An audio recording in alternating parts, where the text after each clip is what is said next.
Hello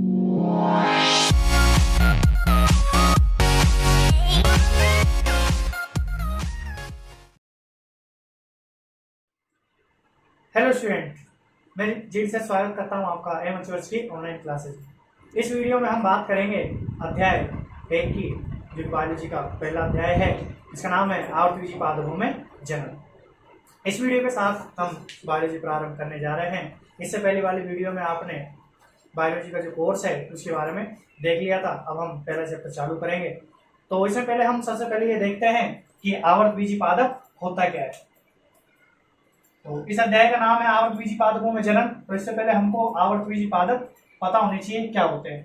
तो देखिए, जब हमने 11th में पादपों का वर्गीकरण पढ़ा था तो वहां पर हमने पादप का जो वर्गीकरण था उसमें 5 तरह के पादप देखे थे, जिसमें जो सबसे ऊपर या सबसे विकसित प्रकार के जो पादप होते हैं वो 2 होते हैं, जिम्नोस्पर्म और एंजियोस्पर्म, अर्थात अनावर्तबीजी और आवर्तबीजी पादप। और सबसे जो लास्ट में हमने पढ़ा था वो होता है कौन सा, आवर्तबीजी पादप। तो हम वो दोनों ही देखेंगे कि दोनों में क्या अंतर होता है। तो यहाँ पर हम जो है किसकी बात करेंगे, जिम्नोस्पर्म की बात करेंगे, और यहाँ पर हम बात करेंगे एंजियोस्पर्म की।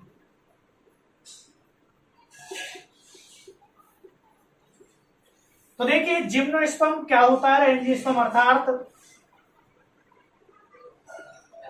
अनावर्तबीजी और आवर्तबीजी क्या होते हैं। देखिए, हिंदी से अगर हम समझने की कोशिश करें तो अनावर्त ये जो है किससे बना है, इसमें क्या है, एक अन जो है शब्द है, उसके बाद आवर्त और बीज। ठीक है, अन का मतलब है नहीं और आवर्त का मतलब है आवरण,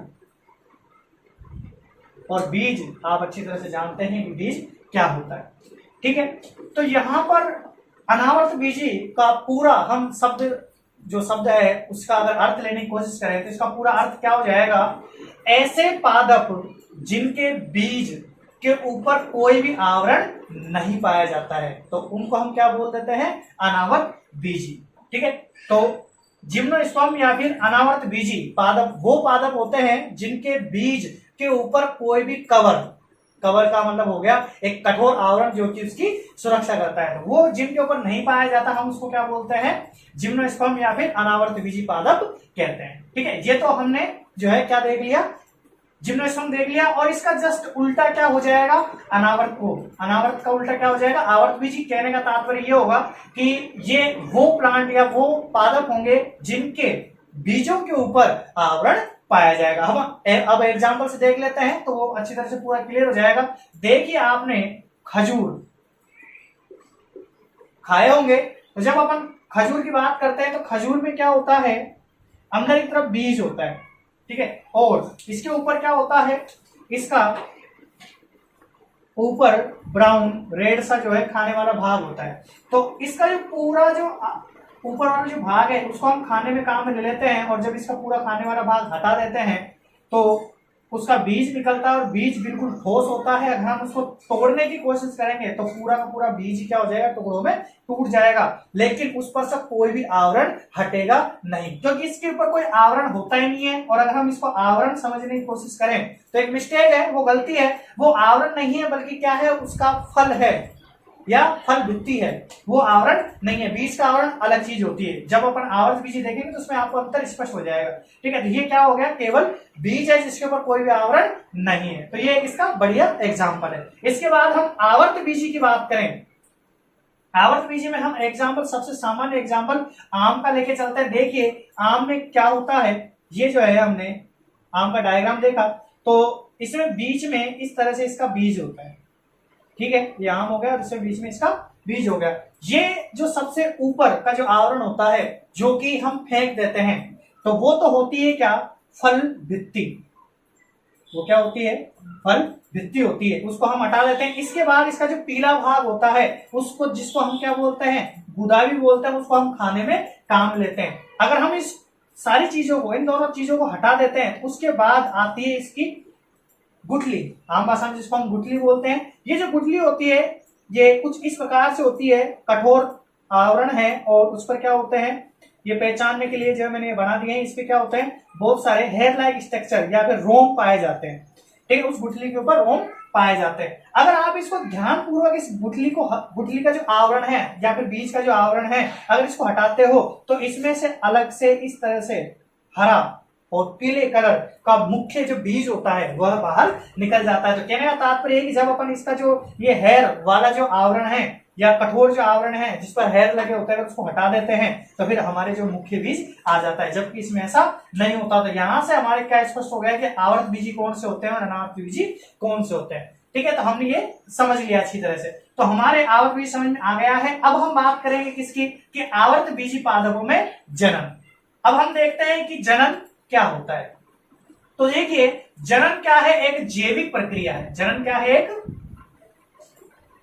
जैविक प्रक्रिया है।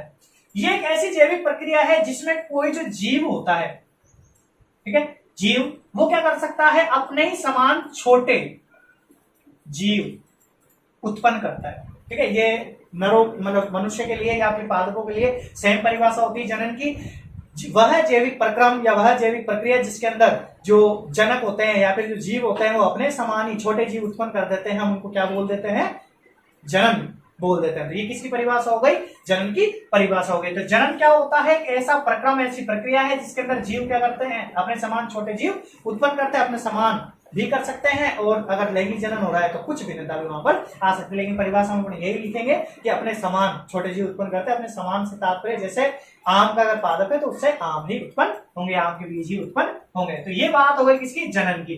तो इस अध्याय के अंदर हम किसमें बात करेंगे, आवर्त बीजी पादपों में जनन देखेंगे। अनावर्त बीजी पादपों में जनन जो होता है उसके लिए कुछ विशिष्ट विधियां होती है जो कि हमने 11th क्लास में चर्चा कर चुके हैं। यहाँ पर हम केवल आवर्त बीजी पादपों में ही देखेंगे। तो आवर्त बीजी पादपों में जो जनन है वो अलग अलग विधियों से होता है। इस चैप्टर के अंदर हम किसकी बात करेंगे, केवल अलैंगिक जनन की बात करेंगे। इसके बाद जो दूसरा और तीसरा चैप्टर होगा उसमें हम लैंगिक जनन की बात करेंगे और जो चौथा चैप्टर आएगा उसमें जनन की कुछ विशिष्ट विधियों की बात करेंगे जिस विधियों से पादपों में जनन होता है। ठीक है, तो अब हम बात करते हैं आवर्त बीजी पादपों में जनन की और इस चैप्टर का मुख्य उद्देश्य हमारा रहेगा अलैंगिक जनन को समझना। लेकिन उससे पहले जो बुक का पहला जो आपका पैराग्राफ है उसमें कुछ शाब्दिक शब्द हैं तो उनका हमको शाब्दिक अर्थ पता होना चाहिए, उनकी परिभाषा पता होनी चाहिए कि वो होते क्या हैं। तो देखिए ये आवर्त बीजी पादपों जनन को समझने से पहले हम क्या करेंगे, पीढ़ी एकांतरण देखेंगे। क्योंकि जो आवर्त बीजी पादप है उनमें पीढ़ी एकांतरण नाम की एक प्रक्रिया पाई जाती है। तो आप ये देखिए कि पीढ़ी एकांतरण क्या होता है। देखिए जैसे हमारे पास जनक होते हैं, ठीक है, जनक वो पादप होते हैं या वो जीव होते हैं जो क्या करते हैं, जनन प्रक्रिया द्वारा नए जीव उत्पन्न करते हैं, हम उनको क्या बोल देते हैं, जनक बोल देते हैं। फिर उसके बाद आती है क्या, संतान।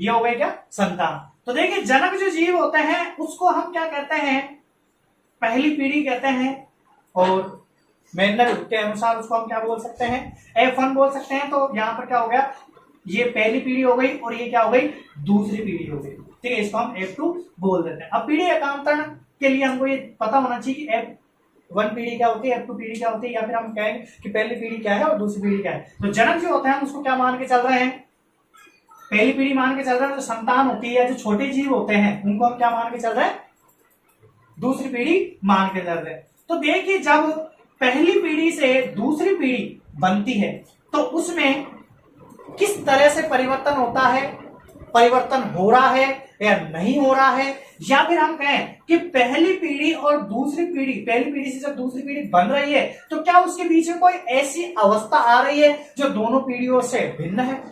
अगर वो भिन्न है, यहां से जनक के बाद कोई ऐसी चीज बन जाती है जो दोनों पीढ़ियों से मैच नहीं खाती है, तो भाई फिर हम उसी चीज को हम क्या बोल देते हैं, पीढ़ी एकांतरण बोल देते हैं। अगर पहली पीढ़ी और दूसरी पीढ़ी के बीच में कोई ऐसी अवस्था नहीं आ रही है जो कि भिन्न नहीं है, इन दोनों से भिन्न नहीं है, तो फिर हम ऐसे बोल देते हैं कि पीढ़ी एकांतरण नहीं पाया जाता है। ठीक है, जैसे मैं एग्जाम्पल के रूप में आपको बता देता हूं। हम बात करते हैं कि इसकी मेंढक की।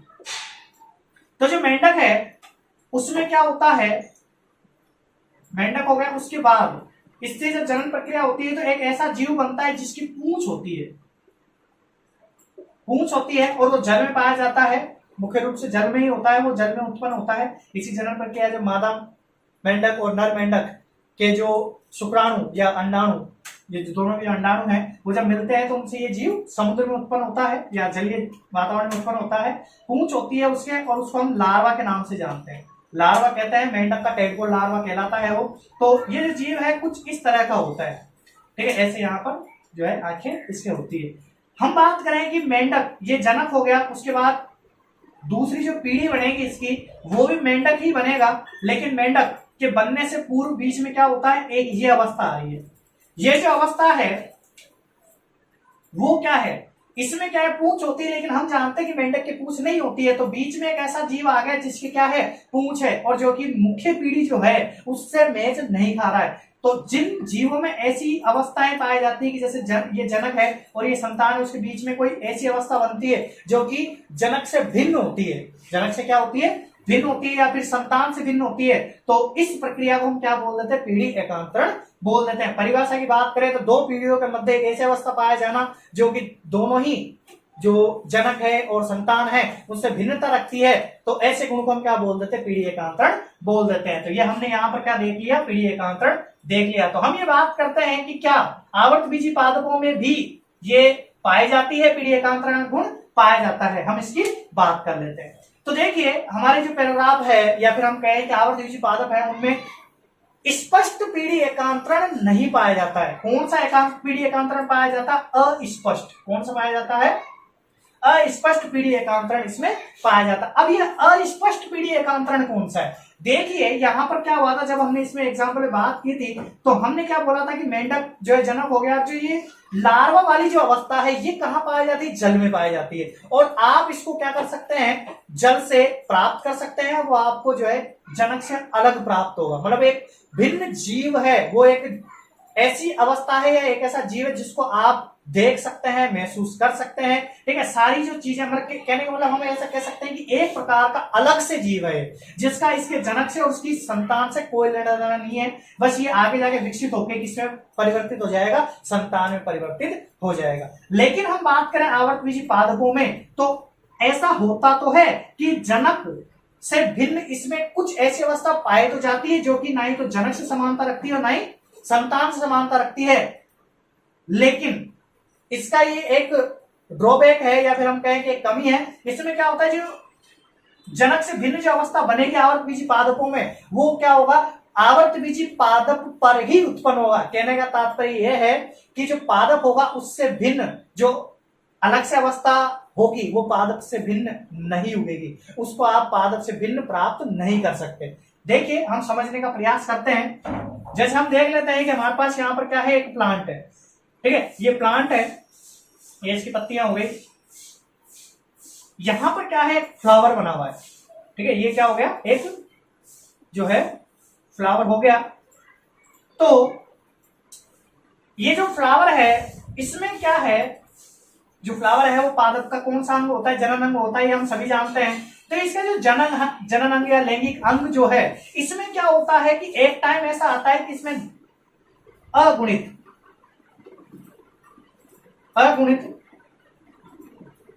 युग्मक का निर्माण होता है, अगुणित युग्मक का निर्माण होता है, जबकि हम जानते हैं कि जो मुख्य जो पादप है, ये जो कंप्लीट पादप है वो क्या है, 2n या हम कहें कि द्विगुणित प्रकार का है। ये द्विगुणित और अगुणित अवस्थाएं क्या होती हैं, आपने इसके बारे में 11th में चर्चा की है होगी, ठीक है। और अभी भी मैं थोड़ा सा जो है आपको समझा देता हूं कि हमारी जो कोशिकाएं होती हैं उसमें गुणसूत्र पाए जाते हैं, गुणसूत्र पाए जाते हैं। जब गुणसूत्र जोड़ी में होते हैं, मतलब एक गुणसूत्र के साथ उसका कपल वाला या गुण जो उसका जो युग्मित जो गुणसूत्र अगर वो पाया जाता है तो हम उसको क्या बोलते हैं, 2n अवस्था बोलते हैं, जिसको द्विगुणित नाम से जाना जाता है। इसी को हम क्या बोलते हैं, डिप्लॉइड बोलते हैं इंग्लिश में, ठीक है। अगर n अवस्था है, कहने का तात्पर्य है कि जो गुणसूत्र है वो केवल अकेले अकेले हैं, अकेले अकेले जो है पाए जा रहे हैं किसी कोशिका में, उस कोशिका को हम किस नाम से जानते हैं, युग्मक के नाम से जानते हैं, और उस अवस्था को हम क्या बोलते हैं, अगुणित अवस्था बोल देते हैं। क्या बोल देते हैं, अगुणित अवस्था बोल देते हैं। तो जीवों के अंदर दो प्रकार की अवस्थाएं मुख्य रूप से पाई जा सकती हैं। एक तो कौन सी है, द्विगुणित अवस्था, और एक कौन सी है, अगुणित अवस्था। मनुष्य में भी ऐसा होता है, अगुणित अवस्था मनुष्य में पाई जाती है, लेकिन ये पीढ़ी एकांतर जो है हम मनुष्य के लिए नहीं पढ़ते हैं, बस केवल इसमें से लाइन है उसको मैं समझाने की कोशिश कर रहा हूं। तो अस्पष्ट पीढ़ी एकांतरण का मतलब क्या हो गया? तो ये जो फ्लावर है, आप एक चीज बताइए कि क्या ये फ्लावर अलग से आप उगा सकते हैं, केवल फ्लावर उग जाए? ऐसा पॉसिबल नहीं हो सकता है। हमको पूरा पादप उगाना पड़ेगा और उस पादप पे ही क्या होगा, फ्लावर विकसित होगा, फूल विकसित होगा, और उस फूल के अंदर ही अगुणित अवस्था आएगी। जबकि यहाँ पर जो भिन्न अवस्था प्राप्त हो रही थी वो हमको अलग से वातावरण में प्राप्त हो रही थी, वो एक अलग से भिन्न प्रकार का जीव था। तो जिनके अंदर अलग से कोई जीव पाया जाता है तो हम उसको क्या बोल देते हैं, अस्पष्ट।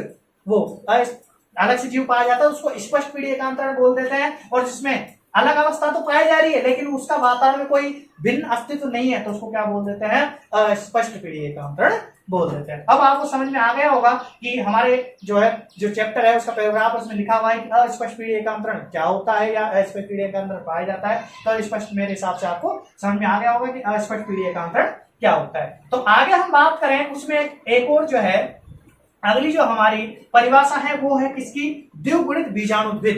द्विगुणित बीजाणुद्भिद क्या होता है? तो देखिए द्विगुणित बीजाणुद्भिद क्या होता है, तो हमने अभी थोड़ी देर पहले बात की थी कि द्विगुणित क्या होते हैं। द्विगुणित का मतलब है एक ऐसी अवस्था जिसके अंदर जो कोशिकाएं हैं उसमें गुणसूत्र कैसे पाए जा रहे हैं, जोड़ी में पाए जा रहे हैं, 2n प्रकार से है। कहने का तात्पर्य यह है कि जो गुणसूत्र है वो कपल में है। गुणसूत्र कैसे पाए जा रहे हैं, कपल में पाए जा रहे हैं। हम कहें कि गुणसूत्र जोड़ी में उपस्थित है। और ऐसी अवस्था किसकी होती है, मुख्य पादप की होती है। जो पादप है, मुख्य पादप क्या पूरा पादप ही जो है कौन सी अवस्था में होता है, द्विगुणित अवस्था में होता है।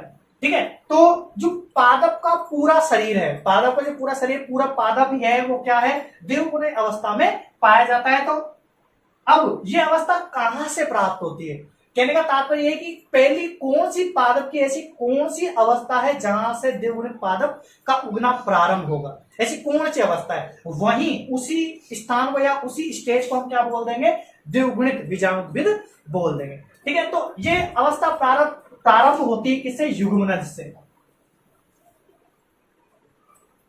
युग्मनज आप जानते हैं जब जो पादपों में या जंतुओं में युग्मक बनते हैं, युग्मक का जब मेल होता है, नर युग्मक है मादा युग्मक है, दोनों का जब मेल होता है उससे जो पहली कोशिका बनती है उसको हम क्या बोलते हैं, युग्मनज बोलते हैं। और इधर मादा जो है n प्रकार की है, मतलब मादा का युग्मक जो है n प्रकार का, नर का युग्मक n प्रकार का, जब दोनों मिलेंगे तो कौन सी अवस्था आ जाएगी, 2n अवस्था आ जाएगी। तो हम कह सकते हैं कि जो पादपों में द्विगुणित जो पहली अवस्था है, द्विगुणित जो पहली अवस्था कौन सी है, युग्मनज है। और युग्मनज एक प्रकार की कोशिका है जिसमें नर और मादा युग्मों का मेल हुआ है, उनके दोनों के केंद्रक आए हैं। फिर ये आगे जो है समसूत्री विभाजन करेंगे, एक कोशिका से 2 कोशिका, 3 कोशिका, 4 कोशिका, या फिर हम कहें कि 2, 4, 16, इस प्रकार से जो है कोशिका विभाजित होंगी और पूरे पादप का निर्माण हो जाएगा। तो हम कुल मिला के देखेंगे द्विगुणित जो पादप विकसित हो रहा है वो कहां से हो रहा है, युग्मनज से। तो जो युग्मनज है हम उसी को क्या बोलेंगे, द्विगुणित बीजाणुद्भिद बोलेंगे। इसी को क्या बोलेंगे हम, द्विगुणित बीजाणुद्भिद बोल देंगे। अब बात करते हैं हम किसकी, अगुणित युग्मकोद्भिद की। अगुणित युग्मकोद्भिद क्या होता है, देखिए आपने द्विगुणित युग्मकोद्भिद देख लिया, अब बात करते हैं किसकी, अगुणित युग्मकोद्भिद की। अब अगुणित आपको पता है कि जहां पर गुणसूत्र कैसे हो जाएंगे, अकेले अकेले हो जाएंगे, तो उसको हम क्या बोल देंगे, अगुणित बोल देंगे। ठीक है, अगुणित हमने इसको बोल दिया। तो अगुणित कब होता है, जब युग्मक बनते हैं। क्या बनते हैं, युग्मक बनते हैं।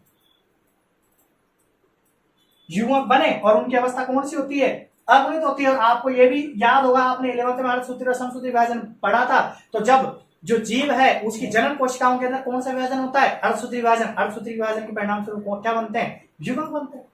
तो युग्मक किस प्रकार के हो गए, अगुणित प्रकार के हो गए। तो युग्मकों को हम क्या बोलते हैं, अगुणित बोलते हैं। ठीक है, या फिर हम कहें कि अगुणित कोशिकाएं क्या कहलाती हैं, युग्मक कहलाती है। ठीक है, सभी में नहीं होता, जन्म क्रिया के दौरान जो बनती है उसी अगुणित कोशिका को हम क्या बोल देते हैं, युग्मक बोल देते हैं। अर्धसूत्री विभाजन और जगह भी होता है लेकिन जनन में मुख्य रूप से होता है। उसके बाद अपन बात करें युग्मकोद्भिद की कि इसकी कौन सी अवस्था है जो ये उत्पन्न करेगा। तो देखिए पादप में युग्मक जो जनन है वो कहाँ होता है, तो पादप में जो ये फ्लावर होता है, ठीक है, फ्लावर ही क्या है इसका, अगुणित युग्मकोद्भिद है। लेकिन फ्लावर में भी क्या, फ्लावर जो है पूरा कंप्लीट द्विगुणित ही होता है। हमको ऐसी अवस्था देखनी है जहां से अगुणित अवस्थाएं प्रारंभ होती है। तो पादप जो होगा, अगला जो चैप्टर होगा उसमें हम पादप का जनन अर्थात फ्लावर देखेंगे या फूल का जो है जनन अंग के रूप में देखेंगे, उसकी पूरी संरचना का अध्ययन करेंगे। तो फूल के अंदर क्या होते हैं? अंडाशय, अंडाशय और परागकोश, परागकोश पाए जाते हैं। तो परागकोश और अंडाशय के अंदर की जो कोशिकाएं होती हैं वो भी द्विगुणित होती है, लेकिन उनसे जो किसका निर्माण हो जाता है? अगुणित कोशिकाओं का निर्माण हो जाता है। तो हम एक तरीके से कह सकते हैं कि अंडाशय और परागकोश क्या है? पादपों के लिए अगुणित युग्मकोद्भिद है। इसमें भी हम जब डिटेल्स इसकी चर्चा करेंगे तो आप अपने आप समझ जाएंगे कि जो पुष्प है, पुष्प के अंदर जो अंडाशय और परागकोश है, उसके अंदर भी कौन सी कोशिका है जो कि युग्मकोद्भिद की तरह कार्य करेगी। लेकिन आप जो है आप ये देख चुके हैं कि बीड़ी एकांतरण क्या होता है, द्विगुणित युग्मकोद्भिद क्या होता है और अगुणित युग्मकोद्भिद क्या होता है। अब हम आगे बात करेंगे कि पादपों में जो जनन है वो कौन कौन सी विधियों से होता है। तो पादपों में जनन की दो विधियां पाई जाती हैं, लैंगिक जनन और अलैंगिक जनन। इस चैप्टर में हम किसकी बात करेंगे? केवल अलैंगिक जनन की बात करेंगे। तो देखिए पादपों में जनन की जो आवर्तबीजी पादप होते हैं उसमें हम अब जनन की विधियां देख रहे हैं। तो आवर्तबीजी पादपों में जो जनन की विधियां हैं वो दो प्रकार की होती हैं, अलैंगिक जनन भी पाया जाता है और लैंगिक जनन भी पाया जाता है पादपों में। ठीक, कुछ पादप ऐसे हैं जिनमें अलैंगिक जनन होता है, कुछ पादप ऐसे हैं जिनमें लैंगिक जनन पाया जाता है, और कुछ ऐसे पादप भी हैं जिनमें लैंगिक जनन भी पाया जाता है और अलैंगिक जनन भी पाया जाता है। तो पहले तो हम बात करते हैं कि अलैंगिक जनन क्या होता है। देखिए यहाँ पर हम नाम की बात करें तो यहाँ पर क्या है? अ, और यहाँ पर वही अ का मतलब क्या हो जाएगा? नहीं, और लैंगिक का मतलब जो लैंगिक प्रक्रिया है वो यहाँ पर नहीं होगी। ठीक है, और जनन आपने देख लिया है कि जनन क्या होता है। और लैंगिक जनन में क्या होगा? लैंगिक प्रक्रिया हम कहें कि जो जनन अंग होते हैं उनके उपयोग के द्वारा क्या किया जाएगा? जनन प्रक्रिया होगी। ठीक है, तो अलैंगिक जनन में अगर मान लो कि लैंगिक जनन अंग नहीं है तो फिर जनन होता किससे? अलैंगिक जनन की जो विधि है उसमें क्या होता है? पादप के भागों से जनन होता है। पादप के जो भाग होते हैं, विभिन्न प्रकार के भाग होते हैं, उनसे क्या होता है? जनन होता है। कभी कभी ऐसा भी हो जाता है कि पादप में बीज बनेगा तो सही, पादप में क्या होगा? बीज बनेगा तो सही, लेकिन वो बीज क्या होगा? लैंगिक प्रक्रिया से नहीं बनेगा। लैंगिक प्रक्रिया का मतलब देखिए, आप बिल्कुल सिंपल वे में लैंगिक प्रक्रिया समझ लीजिए कि लैंगिक प्रक्रिया का मतलब ही क्या है? अर्धसूत्रण होना। क्या होना? अर्धसूत्रण होना। जहां पर अर्धसूत्रण पाया जाता है उसी को हम क्या बोल देते हैं? लैंगिक प्रक्रिया बोल देते हैं। या फिर हम कहें कि किसी भी जीव के अंदर जो लैंगिक अंग पाए जाते हैं, जनन के जो लैंगिक अंग होते हैं वो पाए इसलिए जाते हैं ताकि हमारे शरीर की जो 2n कोशिकाएं होती हैं उनसे कौन सी कोशिका बना सके? n प्रकार की कोशिका बना सके, ताकि हर पीढ़ी में जो गुणसूत्रों की संख्या है वो निश्चित रह सके। अगर ऐसा नहीं होगा, अर्धसूत्रण नहीं होगा, तो हर पीढ़ी में गुणसूत्रों की संख्या है वो गुणात्मक रूप से क्या हो जाएगी? बढ़ती जाएगी, और उससे जो जीव है उसका आनुवंशिक स्ट्रक्चर बदल जाएगा। तो क्या होना चाहिए? जीवों के अंदर अर्धसूत्रण होना चाहिए। अब आप ये कहेंगे कि यहाँ पर नहीं होता, अर्धसूत्री विभाजन इसमें नहीं होता है। ठीक है, बिल्कुल स्पष्ट है कि अलैंगिक जनन के अंदर अर्धसूत्री विभाजन नहीं होता है। ठीक है, तो फिर इसमें क्या हर पीढ़ी में जो गुणसूत्र बढ़ जाते हैं? नहीं, इसमें भी जो भले ही इसमें अर्धसूत्री विभाजन नहीं हो रहा है, लेकिन इसमें क्या होता है? गुणसूत्रों की संख्या नहीं बढ़ती। क्यों नहीं बढ़ती? क्योंकि लैंगिक जनन जो होता है उसमें हमेशा कितने जीव भाग लेंगे? 2 जीव। या फिर हम कहें कि नर जनन अंग और मादा जनन अंग, या नर जनन तंत्र और मादा जनन तंत्र की सहायता से होगा ये। तो इस वजह से यहाँ पर क्या होता है? गुणसूत्र बढ़ने के चांस होते हैं, लेकिन इसमें तो पादप भी कितना भाग लेगा? 1 लेगा, या भी हम कहें कि जनन तंत्र 1 ही भाग लेगा। ठीक, इस वजह से यहाँ पर कभी भी गुणसूत्रों की संख्या नहीं बढ़ेगी। तो हम बात कर लेते हैं अब अलैंगिक जनन की परिभाषा क्या होगी। तो जनन की वह विधि जिसमें अर्धसूत्री विभाजन नहीं होता है या फिर केवल एक जीव नई संतान उत्पन्न कर देता है, उस जनन की विधि को हम क्या अलैंगिक जनन बोल देते हैं। एक बार और देख लीजिए, जनन की वह विधि जिसमें केवल एक जीव बिना निषेचन की प्रक्रिया हम कहें या बिना अर्धसूत्रण के ही नया जीव उत्पन्न कर देता है, हम उसको क्या बोल देते हैं? अलैंगिक जनन बोल देते हैं। उसके बाद अगर लैंगिक जनन की बात करेंगे तो इसकी उल्टी परिभाषा हो जाएगी कि जनन की वह विधि जिसमें 2 जीव के द्वारा नई संतान की उत्पत्ति होती है, या फिर हम कहें कि जनन की वह विधि जिसमें अर्धसूत्रण प्रक्रिया के द्वारा संतान उत्पत्ति होती है, हम उसको क्या बोल देते हैं? लैंगिक जनन बोल देते हैं। ऐसी परिभाषा आपको याद होनी चाहिए। ठीक है, तो मैंने आपको पहले बता दिया था कि इस चैप्टर में हम क्या करेंगे, अलैंगिक जनन को पढ़ेंगे और पादपों में जो लैंगिक जनन है वो दूसरे और तीसरे चैप्टर में कंप्लीट हम इसको पढ़ेंगे। और जो चौथा चैप्टर होगा वहां पर उसमें हम वापस से इसी पे आ जाएंगे और अलैंगिक जनन को और डिटेल से पढ़ेंगे। कहने का तात्पर्य यह है कि हम इस चैप्टर के अंदर हम क्या करेंगे, जो अलैंगिक जनन की सामान्य विधियां होती है, ठीक है, अलैंगिक जनन कौन कौन सामान्य विधियों से होता है उसी के बारे में चर्चा करेंगे। पादपों में प्राकृतिक रूप से जो अलैंगिक जनन है वो पाया जाता है उसके बारे में हम चर्चा करेंगे। लेकिन जो चौथा चैप्टर होगा ना उसमें क्या करेंगे, हम मानव हस्तक्षेप के बारे में भी पढ़ेंगे कि मानव क्या करता है, हस्तक्षेप करके पादपों में अलैंगिक जनन या विशेष विधियों द्वारा अलैंगिक जनन करवा सकता है। ठीक है, तो अब हम बात करते हैं, आपको लैंगिक जनन और अलैंगिक जनन समझ में आ गया होगा। लैंगिक जनन की दिक्कत मत लीजिए, इसकी परिभाषा इसके बारे में डिटेल्स हम कहाँ पढ़ेंगे, दूसरे और तीसरे चैप्टर में पढ़ेंगे। और इस चैप्टर में हम क्या करते हैं, इसके बारे में पढ़ेंगे। तो हम इसको जो है ना कि स्टूडेंट, अब हम बात करते हैं किसकी, अलैंगिक जनन जिसकी हम बात कर रहे हैं। जो अलैंगिक जनन होता है इसको असंग जनन भी कहा जाता है, असंग जनन। और जो असंग जनन है उसके बारे में आप डिटेल से बात करेंगे कहां पर, चौथे चैप्टर में। असंग जनन के बारे में ही चौथा चैप्टर है। तो हम इस चैप्टर में बात कर रहे हैं किसकी, अलैंगिक जनन की विधियों की, कि कौन कौन सी विधियां, मतलब अलैंगिक जनन में भी कौन कौन से टाइप हम ये भी कह सकते हैं। तो पहला टाइप है हमारे कौन सा, अनिषेक बीजता, जिसको इंग्लिश में हम क्या बोलते हैं, अगेमोस स्पर्म। ठीक है, अब देखिए हम इसकी परिभाषा समझेंगे, लेकिन उससे पहले हम इसका शाब्दिक अर्थ समझ लेते हैं। देखिए स्टूडेंट, होता क्या है कि परिभाषा आप बहुत सारी रटेंगे, हो सकता है कि आप एग्जाम में जाते जाते क्या हो जाएगा, वो परिभाषाएं भूल सकते हैं, आपको याद नहीं आए। लेकिन जब अगर आपसे क्वेश्चन पूछे जाएगा तो कम से कम आपको नाम तो लिख के देगा ही, और अगर आप नाम से ही परिभाषा बनाते हैं तो आप कभी भी उसको नहीं भूलेंगे। तो जिस हिसाब से मैं बताता हूं उस हिसाब से आप जो है इनकी परिभाषाएं बनाते रहिए, मतलब उसी हिसाब से याद कीजिए, ताकि जब आपको नाम पढ़ो तो आप उससे याद करो। अब देखिए अ जो है इसका मतलब क्या होगा, जैसे यहाँ पर अ था उसका मतलब हमने क्या देखा था, नहीं था। अब यहाँ पर क्या है, इसका मतलब नहीं होगा। फिर क्या है, निषेध, निषेध का मतलब है किससे, निषेचन से। ठीक है, और बीज, बीजता का मतलब क्या है, बीज उत्पन्न होना या बीज की उत्पत्ति, ये मान लेते हैं इजी है, बीज की उत्पत्ति। ठीक है, तो क्या हो गया, ऐसे पादप या अलैंगिक जनन की वह विधि जिसमें बीज की उत्पत्ति। अब देखिए यहां पर क्या हो रहा है, बीजता का मतलब क्या होगा, बीज तो उत्पन्न होगा, क्या होगा, बीज तो उत्पन्न होगा, लेकिन वो बीज किससे उत्पन्न नहीं होगा, निषेचन, निषेचन की प्रक्रिया इसमें नहीं होगी। तो क्या हो जाएगा, अलैंगिक जनन की वह विधि जिसमें बीज की उत्पत्ति बिना निषेचन की हो जाती है। बीज का मतलब क्या है, नया प्लांट, नया प्लांट हो गया या नया जीव हो गया। ठीक है, तो अलैंगिक जनन की वह विधि जिसमें नए जीव की उत्पत्ति बिना निषेचन के ही हो जाती है, या बिना निषेचन के नए जीव की उत्पत्ति होना ही क्या कहलाता है, अनिषेक बीजता कहलाता है। ठीक है, तो ये क्या हो गया, अनिषेक बीजता हो जाएगा।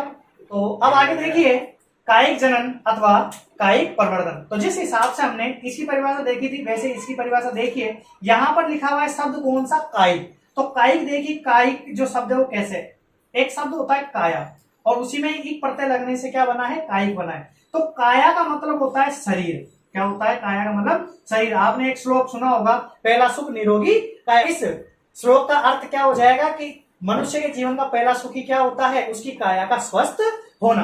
तो देखिए वहां से हम देख लेते हैं, आपके जो है नॉलेज के लिए मैंने बता दिया। तो काया का मतलब क्या होता है, शरीर। कहने का तात्पर्य है कि पादप शरीर के द्वारा क्या होगा, जनन होगा, पादप शरीर द्वारा क्या होगा, जनन होगा। ठीक है, तो देखिए अब इसकी परिभाषा क्या हो जाएगी, पादप शरीर के भागों द्वारा अगर नया जीव उत्पन्न होता है तो हम उसको क्या बोल देंगे, कायिक जनन अथवा कायिक प्रवर्धन बोल देंगे। प्रवर्धन का मतलब क्या होता है, उत्पत्ति होना या बड़ा होना। कहने का तात्पर्य है कि इसके पादप का जो भाग है उसी से नया पादप बड़ा हो जाएगा।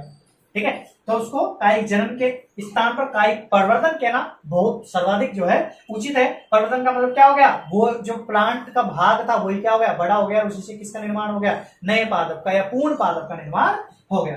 ठीक है, अब देखिए कौन पादप के कौन कौन से भाग हैं जो जनन में भाग ले सकते हैं। और यहाँ पर भी आपको जो है कुछ और परिभाषाएं देखने को मिलेगी, छोटा सा टॉपिक है। ठीक है, यहाँ पर क्या होता है, अनिषेक बीजता में हमको इतना देखना है कि बिना निषेचन के क्या हो जाए, जनन हो जाए, उसी को हम क्या बोल देंगे, निषेचन हो, अनिषेक बीजता बोल देंगे। इसमें क्या होगा, देखिए एक बार और देख लीजिए, यहाँ पर क्या होगा, बीज जो है उत्पन्न होगा, बीज तो बनेगा, ठीक है, लेकिन उसमें निषेचन की प्रक्रिया नहीं होगी। अब आप ही सोच रहे होंगे सर आप बीज ही उत्पन्न करवा रहे हो लेकिन निषेचन भी नहीं हो रहा, तो बीज बनेगा कैसे? भाई बीज जो है वो पादप के किसी अन्य भाग द्वारा बन सकता है, लेकिन उसमें जनन अंग कहने के जो स्पष्ट जो जनन अंग होते हैं वो नहीं होंगे। बिना जनन अंगों के ही बीज की उत्पत्ति होगी। ठीक है, और इसके बारे में हम असंख्य जनन वाले चैप्टर में थोड़ा डिटेल से देखेंगे। असंख्य जनन या अनिषेक बीज का लगभग एक ही टॉपिक है, तो इसकी अलग अलग विधियां होती हैं, उनके द्वारा हम देखेंगे। इस चैप्टर में हम डिटेल से किसको पढ़ेंगे? कायिक जनन को पढ़ेंगे या कायिक प्रवर्धन को पढ़ेंगे। तो देखिए जैसे मैंने यहां पर कहा कि पादप के भाग द्वारा क्या होता है? जनन होता है। तो यहां पर आपको क्या मिलेगी? एक परिभाषा मिलेगी प्रवर्ध की। किसकी परिभाषा मिलेगी? प्रवर्ध की। यहां पर क्या है? प्रवर्धन। और ये क्या शब्द है? प्रवर्ध। देखिए प्रवर्ध पादप का वो भाग होता है जिससे नए पादप का विकास होता है। तो इसकी परिभाषा क्या हो जाएगी? पादप का वह भाग जिससे नया पादप विकसित हो रहा है, हम उसको क्या बोलेंगे? प्रवर्ध बोलेंगे। एक नंबर की परिभाषा मोस्टली पूछी जा सकती है।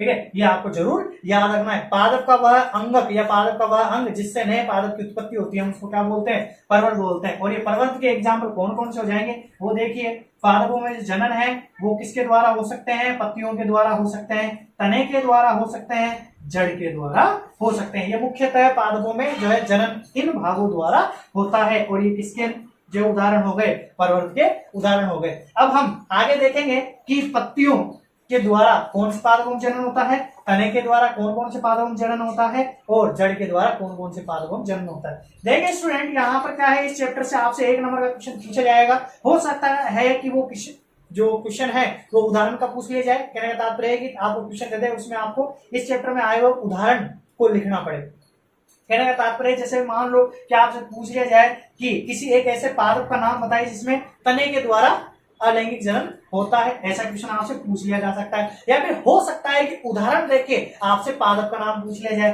कि जड़ के वो जो जड़ का जो उदाहरण होगा उसको देकर ये पूछ लिया जाए कि इस प्लांट में किस भाग द्वारा जनन होता है। ऐसा क्वेश्चन पूछ लिया जा सकता है। और सर्वाधिक जो क्वेश्चन पूछे जाते हैं वो पूछे जाते हैं इस चैप्टर से परिभाषा के। तो आपको हर एक परिभाषा जो है डिटेल से याद होनी चाहिए, इसलिए मैं सभी परिभाषाओं पे बहुत ज्यादा ध्यान दे रहा हूँ। ठीक है, अब हम आगे देखेंगे कि अब जो ये चैप्टर चलेगा वो सर्वाधिक चलेगा किसके ऊपर? उदाहरणों के ऊपर। जितनी परिभाषाएं होनी थी वो लगभग हो चुकी है, कुछ एक परिभाषा और आएगी, लेकिन अब ज्यादातर हमको ध्यान देना है किसके? उदाहरण के ऊपर, क्योंकि उदाहरण से भी हमारे एक नंबर का क्वेश्चन पूछा जा सकता है। तो देखिए अब आगे कायिक जनन को डिटेल। तो देखिए स्टूडेंट अब कायिक प्रवर्धन कितने प्रकार के होते हैं या कायिक प्रवर्धन जो है उसके प्रकार क्या है?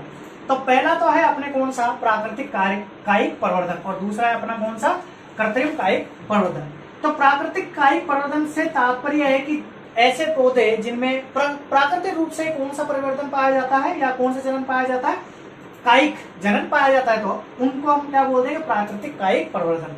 और कुछ पादप ऐसे हैं जिनमें क्या होता है? मनुष्य अपने उपयोग के लिए, अपने उत्पादन को बढ़ाने के लिए कुछ पादप जिनमें लैंगिक जनन पाया जाता है ना, उनमें भी क्या कर देता है? वो कायिक प्रवर्धन उत्पन्न करवा देता है। वो विधियां क्या है हम अगले वीडियो में देखेंगे कि कृत्रिम कायिक जनन या प्रवर्धन जो है किस प्रकार से मनुष्य द्वारा करवाया जाता है। आज के वीडियो को हम जो है इन्हीं के साथ ही खत्म कर देंगे। तो देखिए प्राकृतिक कायिक प्रवर्धन, तो कायिक प्रवर्धन की वह विधि जिसमें प्रकृति द्वारा ही क्या हो जाए? जनन हो जाए। और वैसे इसके आपकी जो है परिभाषा पूछी नहीं जाएगी, बस अब से एग्जाम्पल पूछे जाएंगे। तो देखिए मैंने बताया था आपको कि प्राकृतिक कायिक प्रवर्धन जो होता है उसमें क्या होता है? अलग अलग भाग कहाँ में लिए जाते हैं जिनको हम प्रवर्ध बोलते हैं। तो यहाँ पर हम सबसे पहले टॉपिक अपने क्या है? तने के द्वारा, फिर उसके बाद किसके द्वारा? जड़ों के द्वारा, फिर उसके बाद किसके द्वारा? पत्तियों के द्वारा। तो देखिए तनों के द्वारा जो कायिक प्रवर्धन होता है वो कौन कौन से पादपों में होता है? देखिए ये जो शब्द लिखे हुए हैं प्रकंद, कंद, सर्ककंद, घनकंद, ऊपरी भूस्तरी और अंत भूस्तरी और भूस्तरी, तो ये क्या होते हैं इसके बारे में हम अगले वीडियो में डायग्राम के साथ देखेंगे कि जो शब्द लिखे हुए हैं ये क्या होते हैं, किस प्रकार से जो है इनका नाम ऐसा पढ़ाइए, हम अगले वीडियो में डायग्राम के साथ देखेंगे। तो देखिए प्रकंद जो होती है, आपसे क्वेश्चन पूछा जा सकता है कि प्रकंद तने का एक भाग है, उसके द्वारा कौन से पादप में जनन पाया जाता है। तो आपको ये जो है सारे एग्जाम्पल याद करने पड़ेंगे कि आलू जो है वो क्या कहलाता है? कंद कहलाता है। सल्ककंद का उदाहरण दीजिए लहसुन। इस प्रकार के क्वेश्चन आपसे पूछे जा सकते हैं। उसके बाद अपन बात करते हैं किसकी? जड़ों की। तो जो जड़ें होती हैं, कुछ पादपों की जड़ें ऐसी होती हैं, जैसे ये जो जड़ है इसको अगर हम यहाँ से काट कर, ठीक है, काट दें और उसको जो है इस तरह से ऊर्ध्वाधर लगा दें, तो इसका जो ऊपरी भाग है उससे क्या हो जाएगा, नए पादप का निर्माण हो जाएगा और उसकी पत्तियां विकसित हो जाएंगी और ये जड़ जो है इधर विकसित हो जाएगी। इस प्रकार से जो है जड़ों के द्वारा इसमें जनन हो जाएगा। ठीक है, ये एस्परगिस और इसी तरह के जो है दो एक एग्जाम्पल और भी हैं, वो आप किताब से देख सकते हैं। उसके बाद है पत्तियों में जनन, और ये मेरे अनुसार जो है मोस्ट क्वेश्चन है। अब देखिए, आपने पत्थर चट्टा सुना होगा,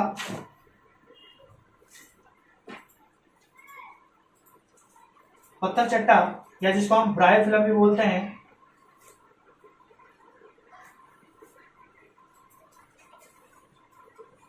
ब्रायोफिल्म। तो ये जो ब्रायोफिल्म या पत्थर चट्टा जो पादप है, इसमें क्या होता है, पत्तियों के द्वारा जन्म होता है। लेकिन अब जो मैं आपको बताने जा रहा हूं उसको बड़े ध्यान से देखिए, इसमें जो क्वेश्चन कैसा पूछा जाएगा और आप कहां पर गलती कर सकते हैं। तो देखिए, पत्थर चट्टा जो होता है वो कुछ इस तरह की पत्ती होती है, ठीक है, और इसमें जो नया पादप विकसित होता है वो कहां होता है, इस पत्ती के जो किनारे होते हैं, ये किनारे होते हैं, तो नीचे की तरफ से इसकी जड़ें निकल जाएंगी और ऊपर जो है छोटी छोटी पत्तियां निकल जाएंगी और अगर इस भाग को अपन तोड़कर या ये जो है जमीन के संपर्क में आ जाता है तो इससे क्या हो जाएगा, नया पादप विकसित हो जाएगा। लेकिन इसके अलावा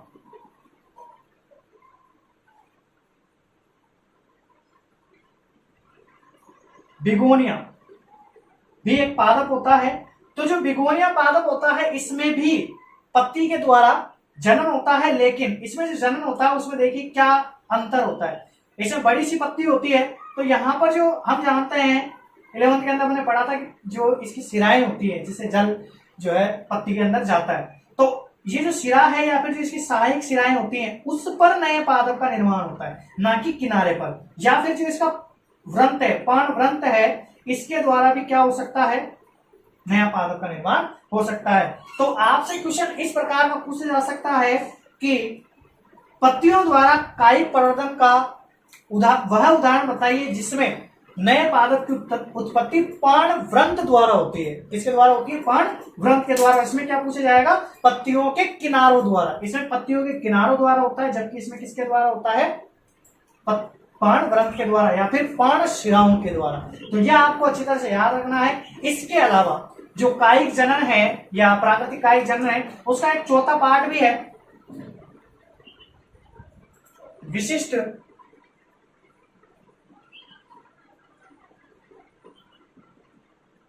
जनन अंग द्वारा।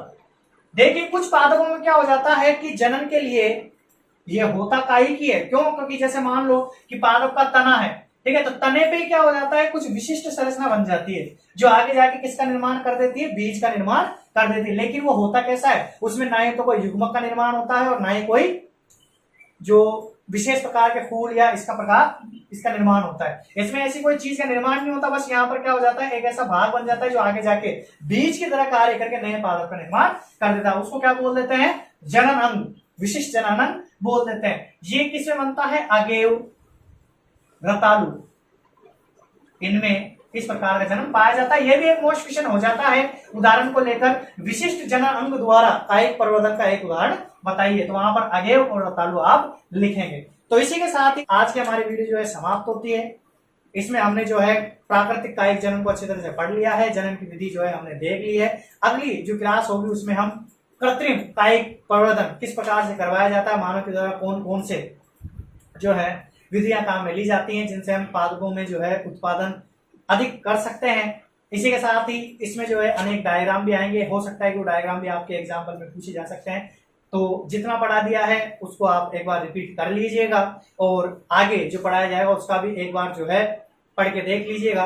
और इसके जो क्वेश्चन है या इसके जो नोट्स हैं वो आपको इस जो वीडियो की डिस्क्रिप्शन होगी या फिर जो कमेंट बॉक्स होगा उसमें ऊपर ही ऊपर मिल जाएगा। तो आप अगर आपसे इसको स्क्रीनशॉट लेना है तो आप इसका स्क्रीनशॉट ले सकते हैं। अगर आपको वीडियो अच्छी लगी हो तो इसको लाइक कीजिए और अपने दोस्तों के साथ इसको शेयर कीजिए। वीडियो देखने के लिए आपका धन्यवाद। Thank you.